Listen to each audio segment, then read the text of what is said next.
Fear God and give glory to His name, for the hour of His judgment is come. Fear God, let all heaven and earth proclaim, we will worship Him and praise His holy name.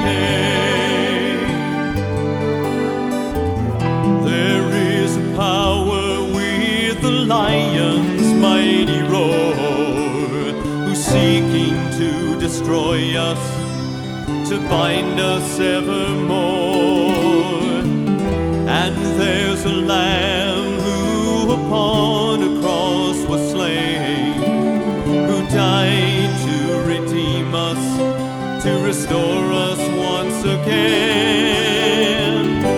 But oh, how long will we resist His call to come out from the world and follow Him? In God's word there are a people, we are told, who stand purified, who only live for Him. Fear God and give glory to His name, for the hour of His judgment is come. Fear God, let all heaven and earth proclaim, we will worship Him and praise His holy name. Olá, seja bem-vindo ao canal Adventismo Vivo. Meu nome é Anderson Velten e estamos nos aproximando do fim de mais um trimestre, em que tivemos a satisfação de aumentar o nosso conhecimento sobre o conteúdo da tríplice mensagem angélica de Apocalipse, capítulo 14. Nesta semana, nós concluiremos nosso estudo sobre a controvérsia entre o selo de Deus e a marca da besta. O título da lição desta semana é O Selo de Deus e a Marca da Besta, parte 2. Bem, a lição começa falando sobre a tocante história dos valdenses.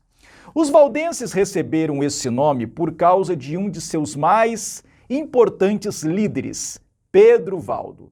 Eles também ficaram conhecidos na história como pobres de Lyon. Eles adotavam um culto menos ritualístico que o da igreja organizada e mais próximo da simplicidade do evangelho, assim como exaltavam as escrituras sagradas como fonte segura de verdade divina. Por rejeitarem várias doutrinas e práticas da Igreja Católica Romana, os valdenses foram alvo de muitos momentos de opressão e perseguição. Eles tiveram que se refugiar nos Alpes, uma cadeia montanhosa na Europa que abrange o norte da Itália, a Suíça, a Áustria, o sul da Alemanha e o sudeste da França. Ali os valdenses procuraram viver segundo os ditames de sua consciência e segundo a luz que possuíam da verdade revelada. Podemos dizer que os valdenses, assim como outros grupos minoritários, foram cumprimento da profecia de Apocalipse capítulo 12, naquela parte que diz que a mulher fugiu para o deserto, para ali ser alimentada fora da vista da serpente por 1260 dias simbólicos ou anos literais. E aqui na parte de sábado, a lição diz o seguinte, veja só. No século XV, os vales do Piemonte, no alto dos Alpes, ao norte da Itália, eram o lar dos valdenses, um povo determinado a permanecer fiel à compreensão que tinham da Bíblia. Como resultado de sua resoluta lealdade a Cristo, foram ferozmente perseguidos. Em 1488, exércitos da Igreja Romana assassinaram brutalmente os valdenses no Vale de Loise, devido à fé que professavam. Outra onda de perseguição se deu no século XVII, quando o Duque de Saboia enviou 8.000 soldados para o território deles e exigiu que a população local abrigasse as tropas em suas casas. Eles fizeram o que o Duque pediu, porém essa foi uma estratégia para dar aos soldados acesso às vítimas. Em 24 de abril de 1655, às 4 da manhã, o sinal foi dado para o massacre. Esse ataque matou mais de 4.000 fiéis.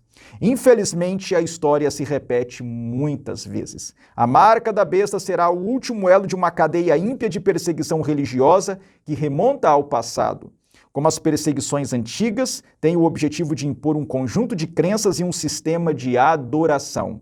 Entretanto, como sempre, Deus terá um povo que não se renderá. Vamos fazer um super resumo esquemático de toda essa história. Assim que Cristo morreu, ressuscitou e subiu ao céu, os primeiros perseguidores dos cristãos foram os judeus. Depois, Satanás usou o Império Romano pagão para perseguir os cristãos, entre meados do século I e o começo do século IV, mais precisamente de 64 d.C. até 313 d.C. Um pouco mais para frente sobreveio o longo período da perseguição católica, movida pelos reis e nobres que seguiam as ordens de Roma papal. Com o fim do período da supremacia papal, entramos num período de relativa liberdade religiosa, que são os últimos 200 anos. A perseguição ainda existe, mas ela está muito mais contida do que já foi em séculos passados. O que acontece é que desde a Revolução Francesa, a independência dos Estados Unidos e mais algumas outras revoluções liberais que ocorreram na Europa, outros oponentes da Igreja de Roma e igualmente do cristianismo, que são todos aqueles organismos e entidades alinhados com uma visão antirreligiosa e bastante liberal nos costumes, têm mantido a perseguição religiosa bloqueada. Mas não é por amor à verdade e ao povo de Deus, não mesmo. É porque não querem a religião se intrometendo em suas vidas libertinas. Mas a profecia diz que futuramente será formada a imagem da besta, uma cópia do sistema de união entre igreja e Estado que predominou na Idade Média e parte da Idade Moderna. A profecia nos diz também que isso surgirá principalmente por pressão dos evangélicos, isto é, das igrejas protestantes apostatadas, mas isso em associação com os católicos e com os espíritas. Então viveremos em um novo período de perseguição, o tempo da angústia final, o qual só terminará com a quinta, a sexta e a sétima e última praga, e com a volta gloriosa de nosso Senhor Jesus. Portanto, assim como os valdenses foram duramente perseguidos no passado, o povo remanescente fiel será oprimido e perseguido em um futuro não muito distante. Mas para entendermos bem o que a profecia diz acerca do futuro, precisamos entender bem como a profecia já se cumpriu em séculos passados, pois a profecia apresenta uma sequência concatenada de eventos, desde o tempo de João, no século I, passando pelos 19 séculos seguintes, até chegar aos nossos dias. Daí a importância de nós entendermos a parte da profecia que já se cumpriu para compreendermos melhor aquilo que nos espera. Então, com tudo isso em mente, vamos para a parte de domingo da nossa lição, a ferida mortal. Vejamos aqui a pergunta de número 1. Leia Apocalipse capítulo 13, versículo 5, capítulo 12, versículos 6 e 14, e Daniel capítulo 7, versículo 25. Por quanto tempo esse poder dominaria o panorama religioso ao longo dos séculos? De acordo com Apocalipse capítulo 13, versículo 5, seria por 42 meses. Por sua vez, de acordo com Apocalipse capítulo 12, versículo 14, e Daniel capítulo 7, versículo 25, seria por um tempo, 2 tempos e a metade de um tempo. E de acordo com Apocalipse capítulo 12, versículo 6, seria por 1260 dias. Agora vamos entender essa matemática. Apocalipse fala de um tempo, 2 tempos e a metade de um tempo, ou seja, de 3 tempos e meio. Fala também de 42 meses e fala ainda de 1260 dias. Essas cifras referem-se a períodos diferentes ou são todas formas de expressar um só e o mesmo período? A comparação de Apocalipse capítulo 12, versículo 6 e versículo 14 mostra que um tempo, 2 tempos e metade de um tempo são a mesma coisa que 1260 dias. O que nos leva a chegar a essa conclusão? É que o verso 6 diz que a mulher fugiu para o deserto para lá ser sustentada por 1260 dias. Por sua vez, o verso 14 afirma que a mulher seria sustentada no deserto por 3 tempos e meio. Logo, os 3 tempos e meio equivalem aos 1260 dias. Da mesma forma, Apocalipse capítulo 13, versículo 5, afirma que a besta que sobe do mar recebeu autoridade para agir por 42 meses. Quando lemos o verso 7, somos informados de que a besta que sobe do mar recebeu autorização para pelejar contra os santos e vencê-los. Em Daniel capítulo 7, versículo 25, é o chifre pequeno que magoa os santos do Altíssimo e é em suas mãos que os santos são entregues por um tempo, 2 tempos e a metade de um tempo. Logo, os 3 tempos e meio equivalem a 42 meses. Se os 3 tempos e meio equivalem aos 42 meses e aos 1260 dias, concluímos que todas essas cifras são apenas maneiras diferentes de descrever o mesmo período.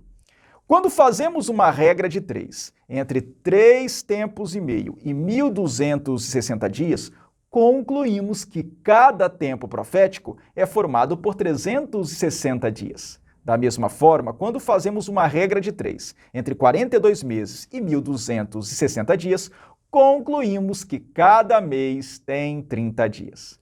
Já sabemos que em profecias simbólicas, um dia profético corresponde a um ano literal. Logo, 1260 dias proféticos equivalem a 1260 anos literais. Estamos, portanto, diante de um período de 1260 anos. Como foi o cumprimento dessa profecia? Que datas marcam o início e o fim desse longo período profético? Vamos entender isso agora. Primeiramente, precisamos nos certificar da identidade do poder perseguidor durante os 1260 anos. Para isso, nós temos que nos voltar para o livro de Daniel, particularmente para o capítulo 7 desse livro. Em Daniel, capítulo 7, temos o relato de um intrigante sonho que o próprio profeta Daniel teve. Nesse sonho, Daniel viu o grande mar sendo agitado, e ele viu que do mar saíram 4 grandes animais, 4 feras, diferentes umas das outras.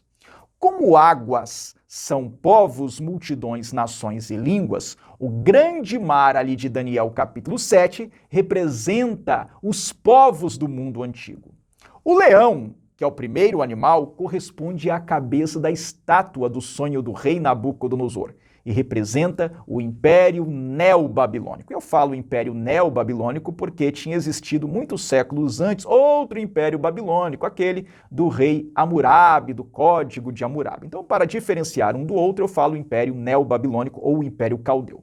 Por sua vez, o urso equivale ao peito e aos braços de prata da estátua do sonho de Nabucodonosor e representa o Império Medo-Persa. Esse urso se levantava sobre um de seus lados, indicando que a Pérsia era mais forte que a Média e que sustentaria todo o império. Já o leopardo equivale aos quadris e coxas de bronze da estátua e representa o Império Grego-Macedônico. As 4 cabeças do leopardo representam os 4 generais de Alexandre: Cassandro, Lisímaco, Ptolomeu e Seleuco, os quais dividiram entre si o império. A existência do Império Unificado de Alexandre teve duração efêmera, muito curta, cerca de 13 anos. Na maior parte do tempo, o império ficou dividido entre as dinastias iniciadas pelos sucessores de Alexandre, seus generais, chamados de diádocos. Então chegamos ao animal terrível e espantoso. Ele equivale às pernas de ferro da estátua e representa o grande Império Romano. Os 10 chifres desse animal são as 10 nações bárbaras germânicas que dividiram o império entre si: alamanos, anglo-saxões, burgúndios, francos, érulos, lombardos, ostrogodos, suevos, vândalos e visigodos. Os 3 chifres que caíram representam os érulos, os vândalos e os ostrogodos. E aí chegamos, por fim, ao chifre pequeno. A profecia diz que o chifre pequeno seria diferente dos demais. Tinha olhos e uma boca que falava com insolência. Perseguiria os santos do Altíssimo e tentaria mudar os tempos e a lei. Antes de respondermos a essa importante questão e termos condições de calcular os 1260 dias, anos, eu acho oportuno avançar para a parte de segunda-feira da nossa lição para examinarmos o que, segundo aos Tessalonicenses, capítulo 2, tem a nos dizer a mais sobre o assunto. Vamos então para a parte de segunda-feira, a apostasia, e vejamos aqui a pergunta de número 2. Leia segundo aos Tessalonicenses, capítulo 2, versículos 3, 4, 9 a 12. O que Paulo prevê sobre os últimos dias? Quais são as marcas distintivas da besta? O poder do anticristo.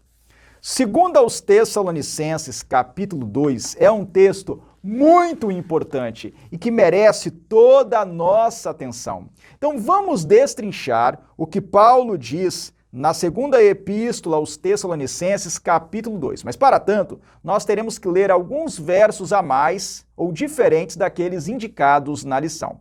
Então, vamos começar a leitura pelo versículo 1. Vejamos o que diz aqui. Irmãos, no que diz respeito à vinda de nosso Senhor Jesus Cristo e à nossa reunião com Ele, nós vos exortamos a que não vos demovais da vossa mente com facilidade, nem vos perturbeis, quer por espírito, quer por palavra, quer por epístola, como se procedesse de nós, supondo tenha chegado o dia do Senhor. Nesse trecho, o apóstolo Paulo diz aos crentes tessalonicenses que eles não deveriam ficar perturbados com a ideia de que a segunda vinda de Cristo já estaria prestes a ocorrer. É isso o que ele quer dizer quando afirma aos seus leitores que eles não deveriam se perturbar com qualquer manifestação verbal ou por escrito, dando a entender que já tivesse chegado o dia do Senhor, isto é, que já tivesse chegado o tempo do dia da volta do Senhor. Lembre-se de que Paulo aqui escreveu isso para a igreja de Tessalônica lá no primeiro século, quase 2000 anos atrás. É possível que a primeira epístola aos Tessalonicenses tenha levado alguns a pensarem que a segunda vinda de Cristo já aconteceria por aqueles dias, em pouquíssimo tempo. Pois em 1 aos Tessalonicenses, capítulo 4, versículos 16 e 17, você conhece o texto, ao falar, depois nós os vivos, os que ficarmos, parecia que Paulo estava seguramente se incluindo entre os que estariam vivos quando Jesus aparecesse. Mas agora Paulo explica que não seria bem assim. E ele diz o seguinte, vamos continuar a leitura aqui no verso 3. Ninguém de nenhum modo vos engane, porque isto não acontecerá sem que primeiro venha a apostasia e seja revelado o homem da iniquidade, o filho da perdição, o qual se opõe e se levanta contra tudo que se chama Deus ou é objeto de culto, a ponto de assentar-se no santuário de Deus, ostentando-se como se fosse o próprio Deus. Ao afirmar que isto não acontecerá sem que primeiro venha a apostasia, Paulo estava querendo dizer que a volta de Jesus não ocorreria antes que acontecesse uma apostasia. Mas o que é a apostasia? Bem, a apostasia é o afastamento da verdade. Ora, somente quem está no caminho da verdade é que pode experimentar a apostasia. Quem já está no mundo ou no erro não tem como passar pela apostasia. Isso quer dizer que nesse texto, Paulo estava predizendo que a igreja de Cristo, o povo de Deus, a igreja fundada por Cristo, passaria por uma grande apostasia. Paulo predisse isso em outros momentos também. Por exemplo, falando aos cristãos de Éfeso, ele declarou o que lemos em Atos capítulo 20, versículos 29 e 30. Eu sei que depois da minha partida, entre vós penetrarão lobos vorazes, que não pouparão o rebanho, e que dentre vós mesmos se levantarão homens falando coisas pervertidas, para arrastar os discípulos atrás deles. Como se vê, Paulo predisse que depois de sua partida, penetrariam na igreja lobos vorazes que não poupariam o rebanho e falariam coisas pervertidas. Aliás, é interessante perceber que em 2 aos Tessalonicenses, capítulo 2, versículo 7, Paulo fez o alerta de que o mistério da iniquidade já estava operando em seus dias. Ele declara: com efeito, o mistério da iniquidade já opera e aguarda somente que seja afastado aquele que agora o detém. Que coisa interessante, não é? Bem, em 2 aos Tessalonicenses, capítulo 2, versículo 3, Paulo declara que como resultado dessa apostasia, desse afastamento da verdade pela igreja, surgiria o homem da iniquidade, o filho da perdição. Isso é digno de nota, pois Paulo revela a sequência de um processo. Primeiro haveria apostasia na igreja cristã, que é o santuário de Deus. E depois, como consequência, surgiria o homem da iniquidade, o filho da perdição. Mas o apóstolo Paulo diz mais. No verso 4, ele afirma que o homem da iniquidade, o filho da perdição, se assentaria no santuário de Deus, apresentando-se como se fosse o próprio Deus. Isso quer dizer que não deveríamos procurar o anticristo entre os inimigos declarados do cristianismo. Não. O anticristo estaria dentro do santuário de Deus. Efésios capítulo 2, do verso 19 ao verso 22, fala da igreja como santuário de Deus na terra. Além disso, no verso 8, esse homem do pecado, esse filho da perdição, é chamado de iníquo. A palavra grega traduzida por iníquo nesse verso é anomos, que significa aquele que é contra a lei. Quer dizer que essa personalidade que se assentaria no santuário de Deus, isto é, dentro da igreja cristã, ostentando-se como se fosse o próprio Deus, também se insurgiria contra a lei de Deus, o mesmo que é dito do chifre pequeno em Daniel, capítulo 7, versículo 25.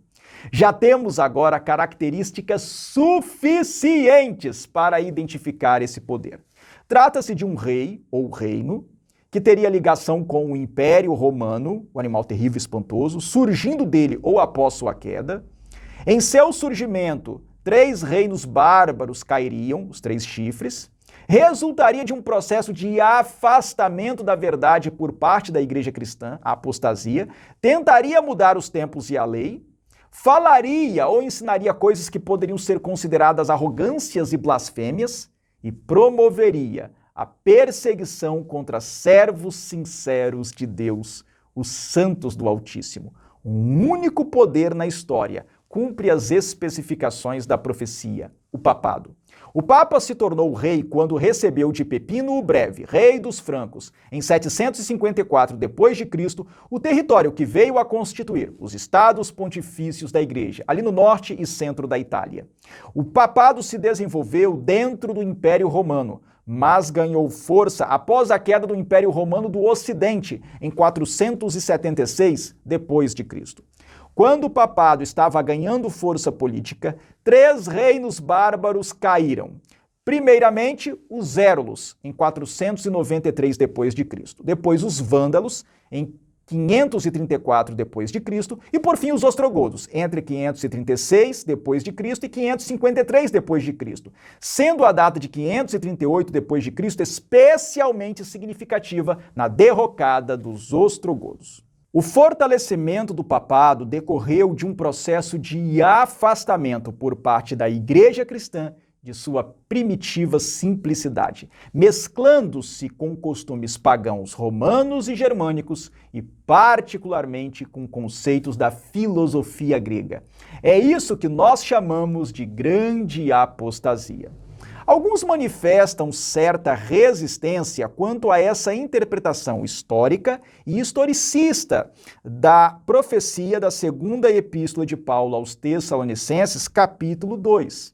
Mas eu posso assegurar que essa interpretação historicista dessa profecia é a adotada pelo Espírito de Profecia. Se você quiser conferir, eu sugiro a leitura do capítulo 3 do livro Grande Conflito, Como Começaram as Trevas Morais, e também do capítulo 35, intitulado Ameaça à Consciência. Vale a pena a leitura desses dois capítulos. Algumas das pretensões papais são consideradas arrogâncias e blasfêmias. Exemplo disso é quando o Papa se autodenomina cabeça visível da Igreja, função que Cristo nunca lhe concedeu, pois Jesus é o único cabeça da Igreja de acordo com as Escrituras. Outro exemplo é quando o Papa se considera o servo dos servos de Deus, ou seja, o principal servo de Deus. Na profecia bíblica, o servo de Deus, por excelência, é também nosso Senhor Jesus Cristo. Você pode conferir isso lendo Isaías capítulos 42 e 53, que falam do servo do Senhor. Outro problema é a pretensão do Papa quanto a ter o poder de perdoar pecados, prerrogativa exclusiva da divindade. Também existe o dogma da infalibilidade papal, definido pelo Concílio Vaticano I em 1870, pelas Escrituras Sagradas. Somente Deus é infalível. No meio da Idade Média, no auge do poder papal, foram instituídas a Inquisição e as Cruzadas, métodos de perseguição daqueles que não se submetiam ao controle da Igreja de Roma. Assim, milhares foram presos, torturados e mortos em fogueiras. Uma vez que o papado é o chifre pequeno de Daniel capítulo 7, como calcular os 1260 anos? Os 1260 anos não poderiam começar antes que o chifre pequeno se levantasse totalmente. Para que isso pudesse ocorrer de acordo com a cena que Daniel viu, 3 chifres deveriam cair. Bem, depois que o Império Romano do Ocidente deixou de existir, os Érulos ocuparam o centro da Itália, inclusive a cidade de Roma. Aliás, foi Odoacro, rei dos Érulos, quem depôs o último imperador do Ocidente, Rômulo Augusto, em 476 d.C. Na verdade, naquele momento histórico, o Império Romano do Ocidente já estava muito fraco e decadente. Os bárbaros já estavam dentro do império. Eles eram pagos pelo governo imperial para defender as fronteiras do império de outros invasores.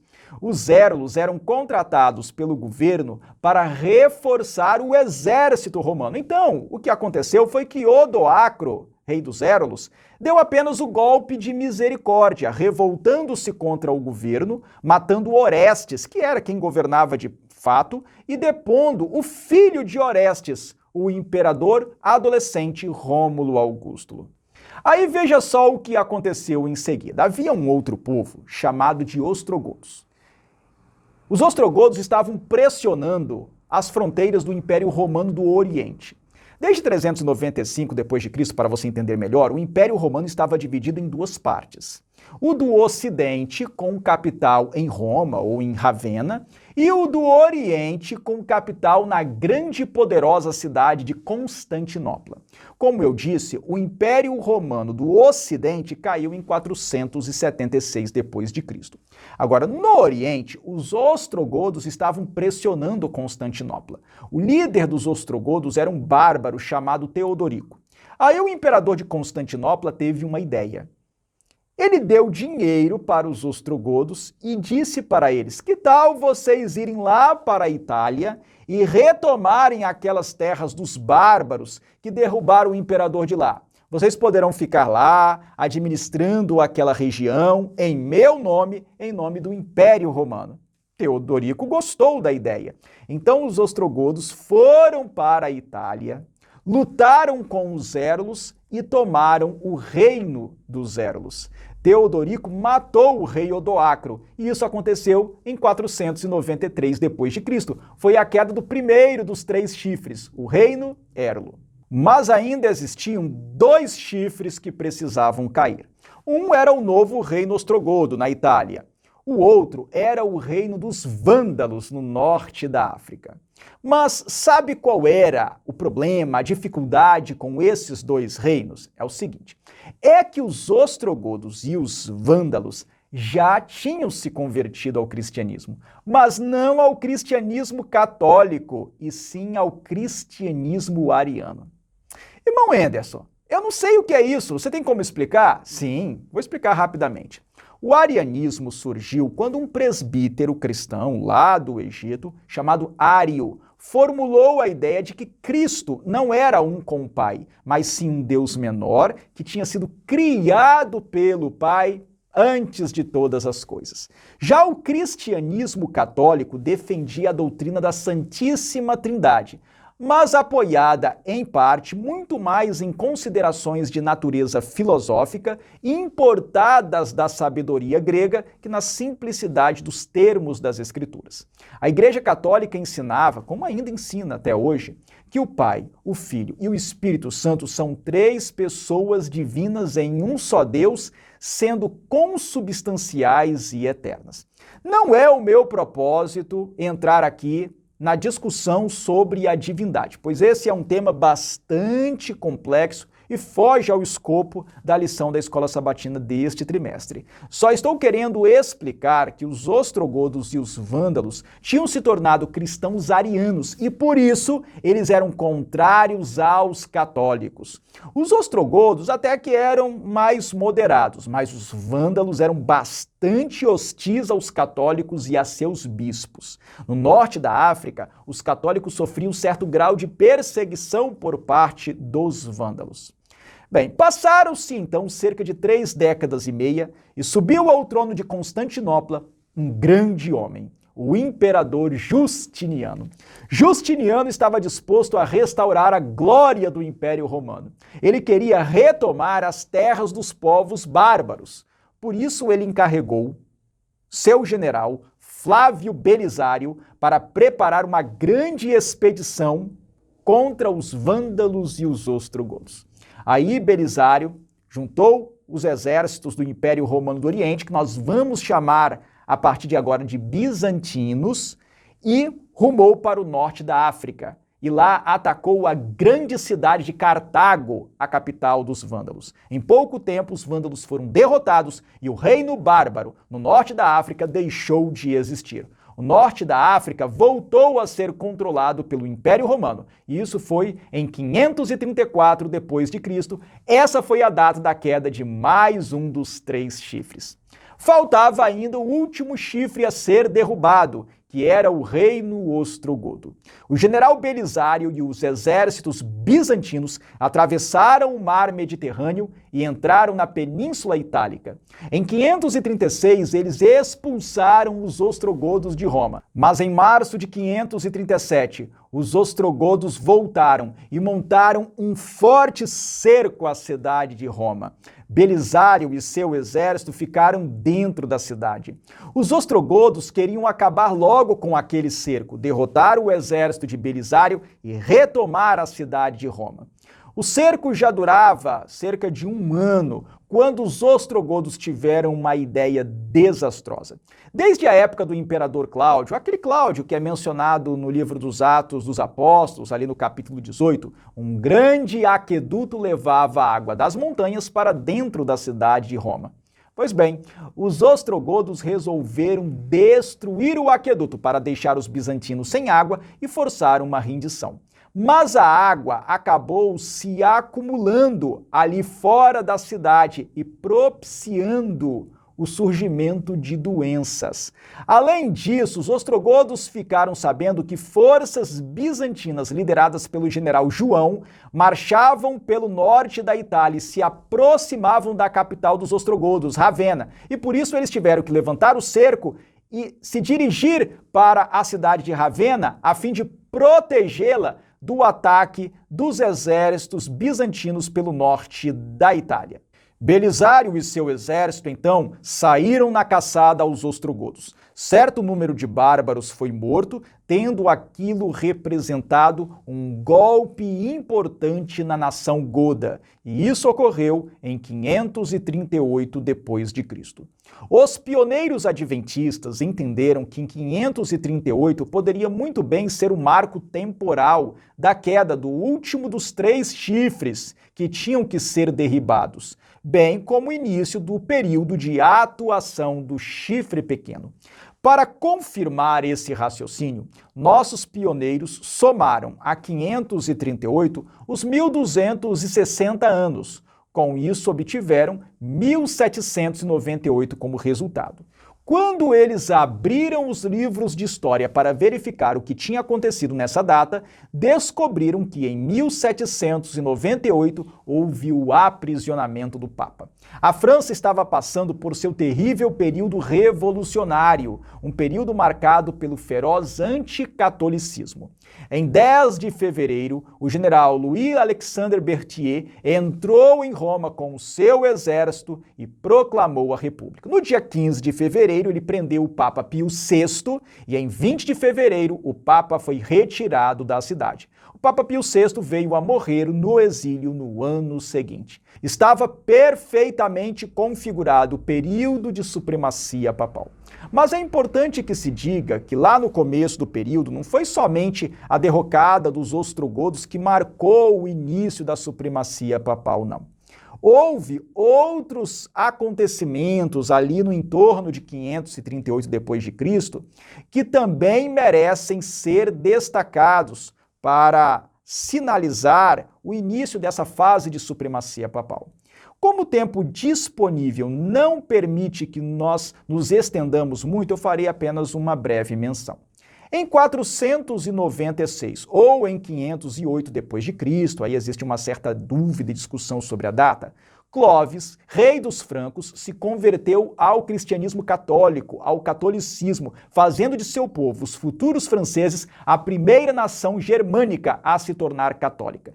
Daí para frente, a França veio a se tornar a maior apoiadora da Igreja Católica durante alguns séculos, revezando nesse papel com o Sacro Império Romano Germânico, o que só mudou drasticamente com a Revolução Francesa.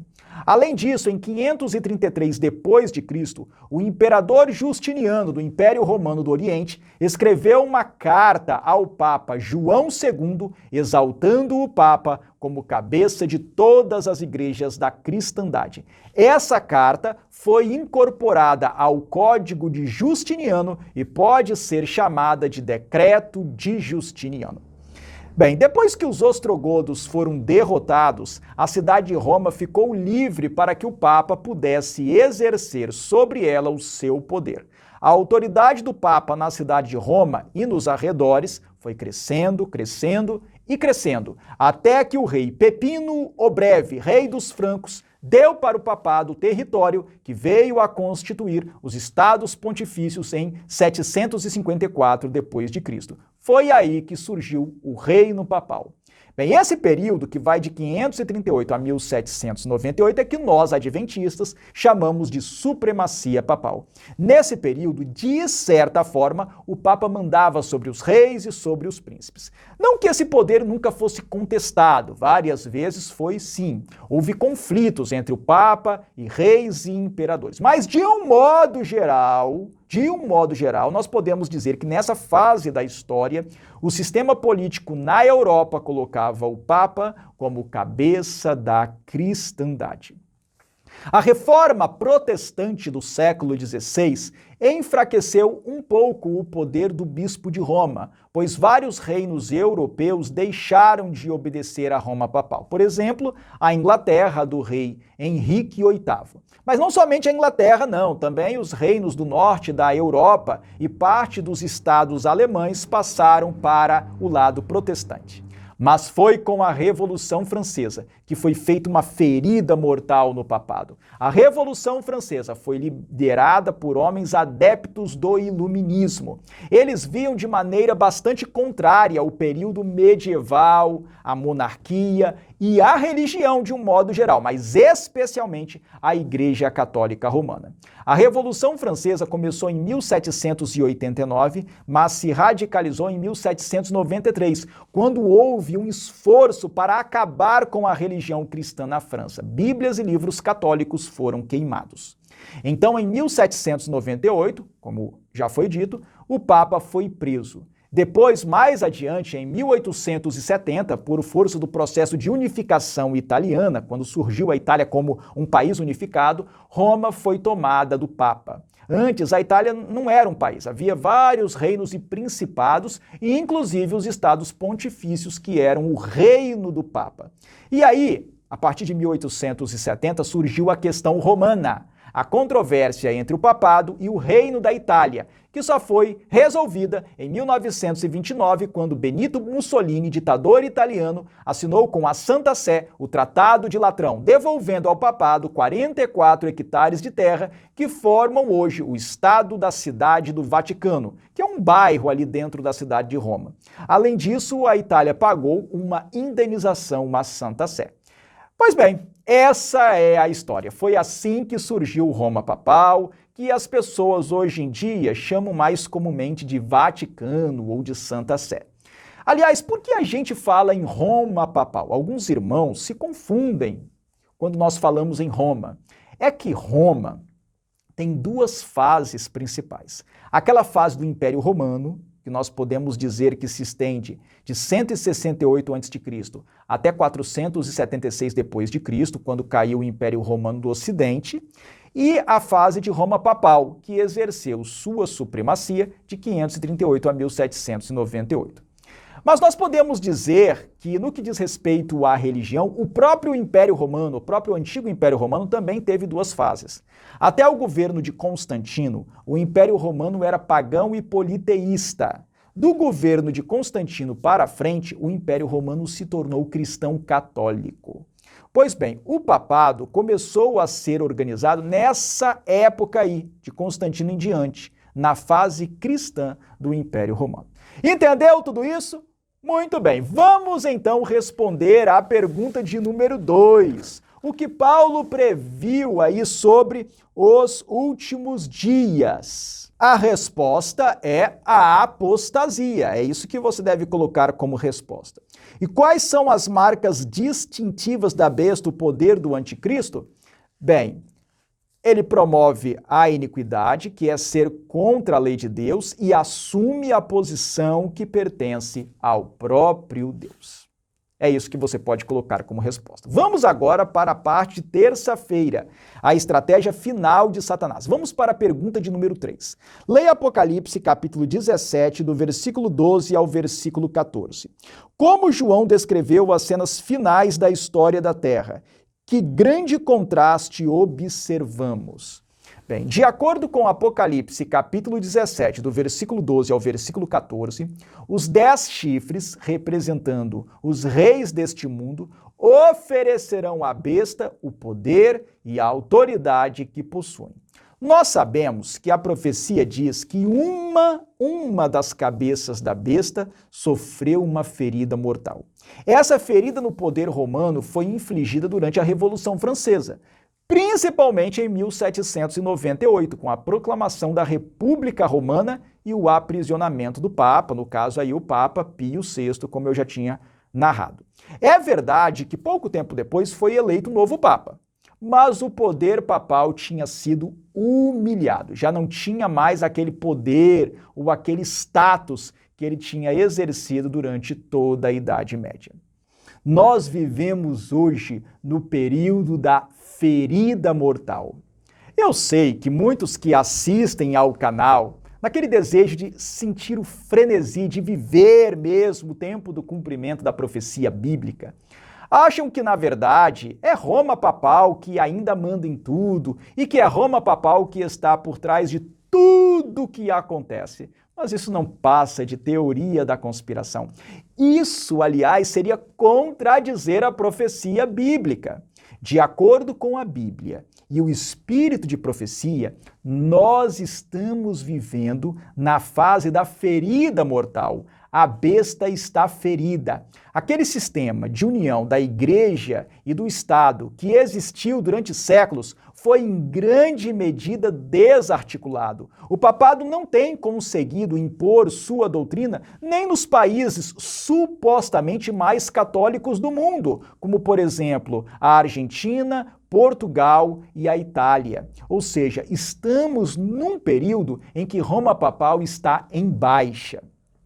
É verdade, por outro lado, que desde o Tratado de Latrão, em 1929, os papas novamente começaram a aumentar sua popularidade. Isso foi verdade principalmente com os papas João XXIII, João Paulo II e atualmente com o Papa Francisco. Por onde João Paulo II passava, ele arrebatava multidões. Em algumas missas, ele chegou a reunir de 1 a 2 milhões de pessoas. E além disso, João Paulo II levou o crédito de ter articulado com Ronald Reagan, presidente dos Estados Unidos, ali na década de 1980, para fomentar o sindicato Solidariedade na Polônia, criar uma brecha no mundo comunista e levar à derrocada da União Soviética, que era rival tanto dos Estados Unidos quanto da Igreja Católica e do Papado. Ou seja, em certo sentido, o Papado ainda tem sim o seu prestígio e formas de agir, mas seguramente ele está longe do que foi nos pontificados de Gregório VII e Inocêncio III, por exemplo. Aquele período foi o auge do poder do chifre pequeno. Mas a profecia nos diz que a ferida mortal será curada, e toda a terra se maravilhará seguindo a besta. Nós não temos uma ideia clara de como a profecia se cumprirá em todos os seus detalhes, mas nós sabemos que a besta que sobe da terra, os Estados Unidos, uma nação evangélica, é que tomará a dianteira para reorganizar o sistema internacional, dando de novo muita ascendência ao bispo de Roma. Muitos ficam de olho no que o Papa está fazendo, mas na verdade, de acordo com a profecia, o papado será homenageado, ele será exaltado por outro poder, os Estados Unidos da América, que são a besta que sobe da terra, ali de Apocalipse capítulo 13. Então, respondendo aqui à pergunta de número 3, como João descreveu as cenas finais da história da terra? Bem, a resposta que eu entendo que você deva colocar é que João descreveu as cenas finais da história da Terra como uma união de esforços entre os reis da Terra e a besta, os quais lutarão contra Cristo. E que grande contraste observamos? O contraste é que, apesar da união dos poderes deste mundo contra Cristo, Cristo e seu povo, que são os fiéis, é que vencerão. Vamos agora para a parte de quarta-feira, a marca da besta. Vejamos aqui a pergunta de número 4. Leia Apocalipse capítulo 14, versículos 9 e 12. Onde é colocada a marca da besta? Quais duas características distinguem o povo de Deus dos que recebem a marca da besta? Veja que o texto bíblico diz que a marca será aplicada na fronte ou sobre a mão. Diferentemente, se você observar o que está escrito em Apocalipse capítulo 7, versículo 3, verá que o selo de Deus só é aplicado na fronte. Mas por que isso? Por que essa diferença?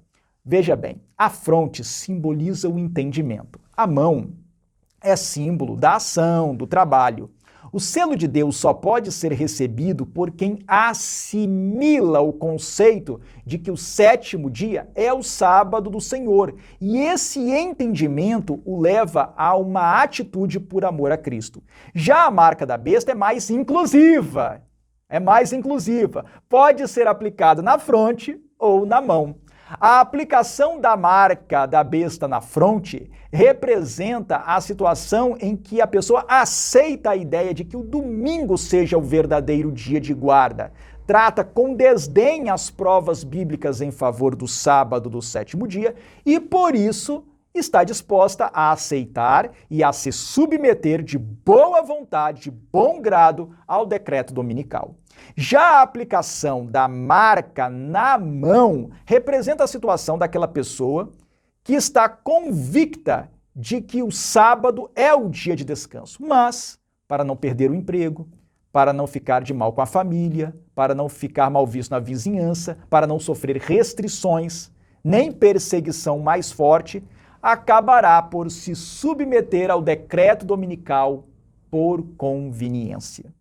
A imposição da marca da besta será uma forma de a besta que sobe da terra, que são os Estados Unidos, fazerem com que todos exaltem a primeira besta, que é a besta que sobe do mar. A guarda do domingo é um sinal da autoridade do papado, de Roma papal. E sabe por quê?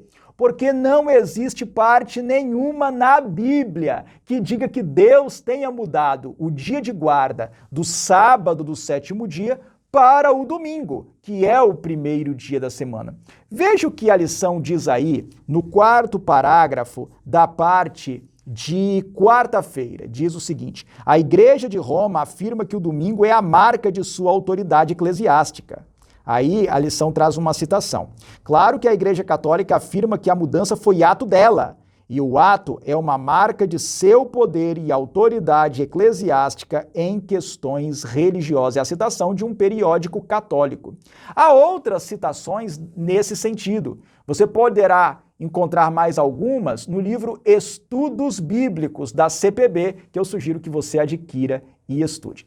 Por fim, vamos aqui para a parte de quinta-feira, o teste do sábado. Vejamos a pergunta de número 5. Leia Êxodo capítulo 20, do versículo 8 ao versículo 11. Que elementos de um selo bíblico encontramos no mandamento do sábado?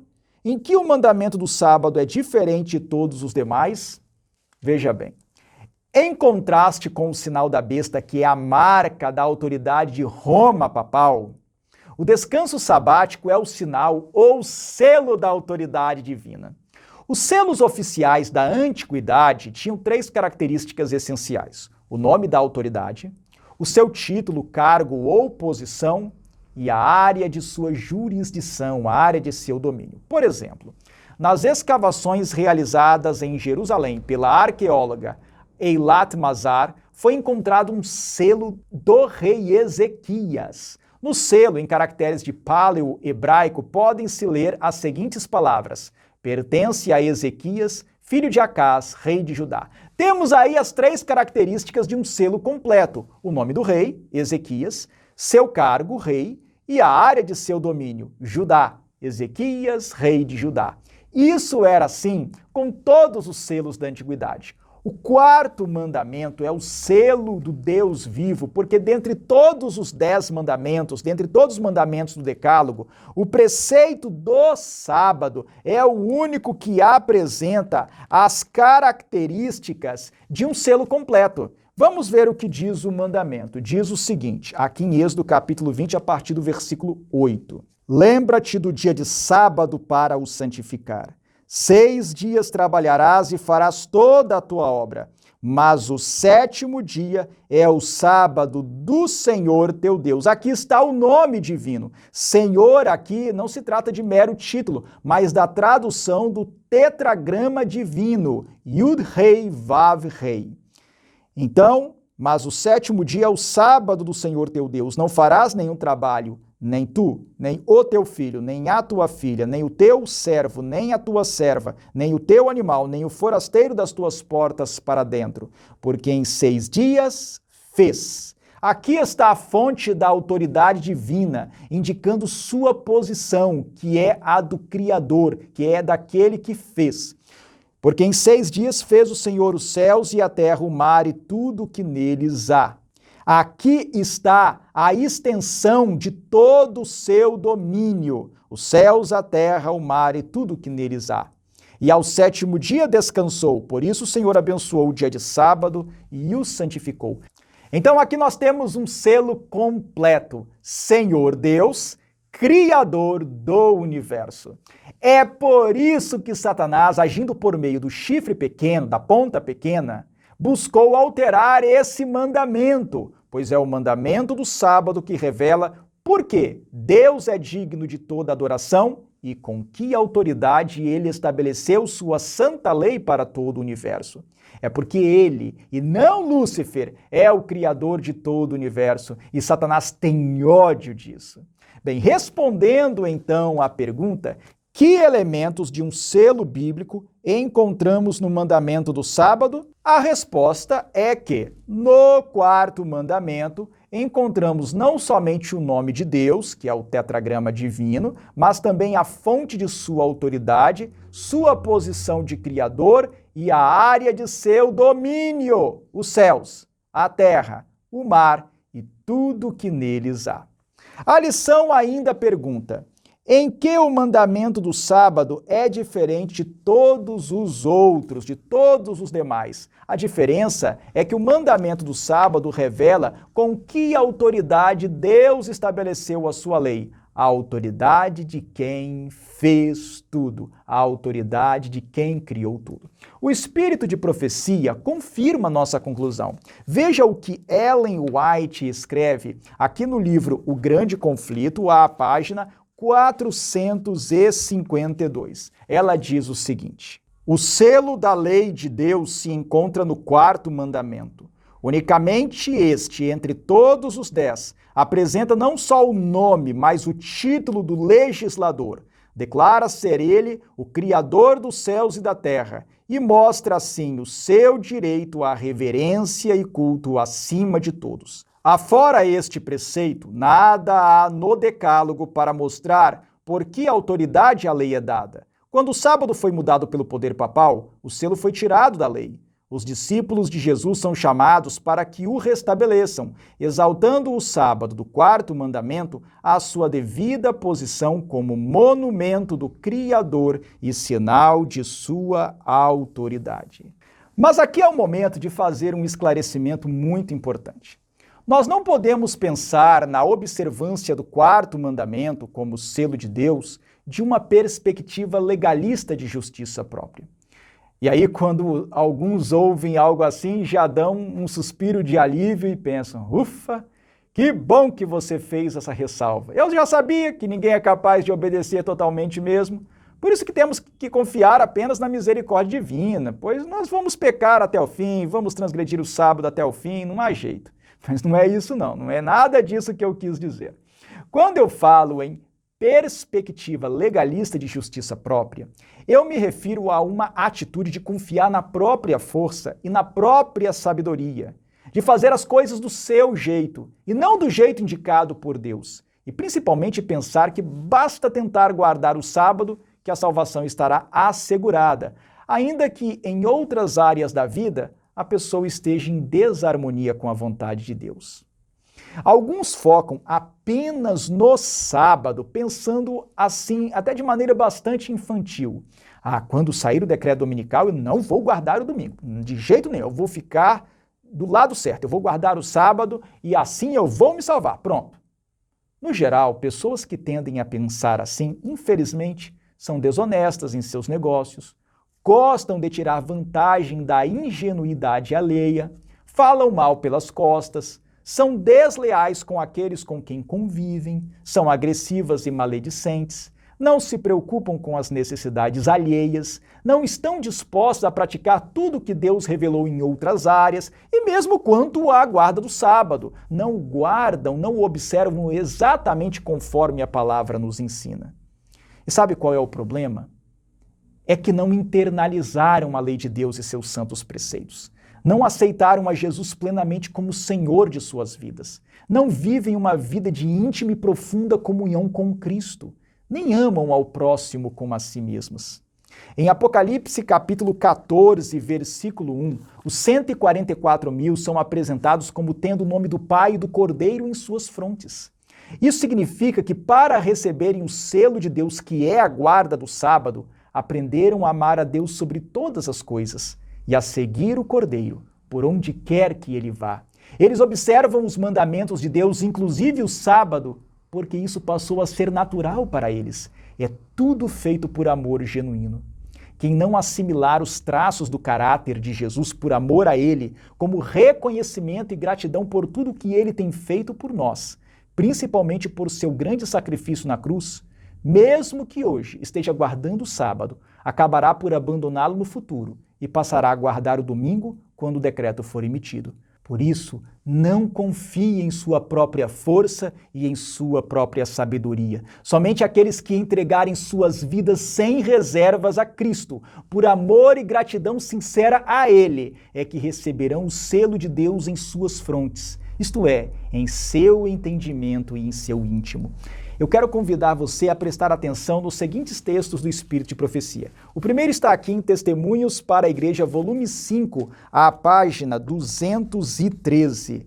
Ellen White diz o seguinte: nem todos os que professam guardar o sábado serão selados. Muitos há, mesmo entre os que ensinam a verdade a outros, que não receberão na testa o selo de Deus. Tinham a luz da verdade, souberam a vontade de seu Senhor, compreenderam todos os pontos de nossa fé, mas não tiveram as obras correspondentes. Outro texto que eu gostaria de ler para você é esse que está aqui em Testemunhos para Ministros e Obreiros Evangélicos, à página 445. Os que vencem o mundo, a carne e o diabo serão os agraciados que receberão o selo do Deus vivo. Aqueles cujas mãos não são limpas, cujo coração não é puro, não terá o selo do Deus vivo. Voltando agora ao livro Testemunhos para a Igreja, volume 5, vejamos o que está aqui na página 214. Nenhum de nós jamais receberá o selo de Deus, enquanto o caráter tiver uma nódoa ou mácula sequer. Cumpre-nos remediar os defeitos de caráter, purificar de toda a contaminação o templo da alma. No livro Primeiros Escritos, à página 71, nós lemos o seguinte: vi também que muitos não compreendem o que devem ser, a fim de viverem à vista do Senhor, sem um sumo sacerdote no santuário durante o tempo de angústia. Os que hão de receber o selo do Deus vivo e ser protegidos no tempo de angústia devem refletir completamente a imagem de Jesus. E novamente, aqui em Testemunhos para a Igreja, volume 5, a página 214, nós lemos o seguinte: o selo de Deus jamais será colocado à testa de um homem ou mulher impuros. Jamais será colocado à testa de um homem ou mulher cobiçosos ou amantes do mundo. Jamais será colocado à testa de homens ou mulheres de língua falsa ou coração enganoso. Todos os que recebem o selo de Deus devem ser imaculados diante de Deus, candidatos para o céu.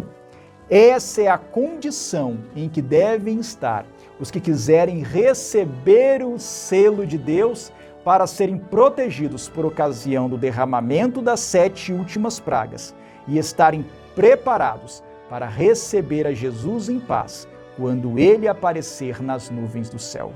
Que você possa abrir hoje mesmo o seu coração a Jesus e aprender com Ele como amar a Deus sobre todas as coisas e ao próximo como a si mesmo. Somente assim o Senhor do sábado, que é Jesus, fará morada no íntimo de seu ser e selará a sua alma para a vida eterna. Que Deus o abençoe.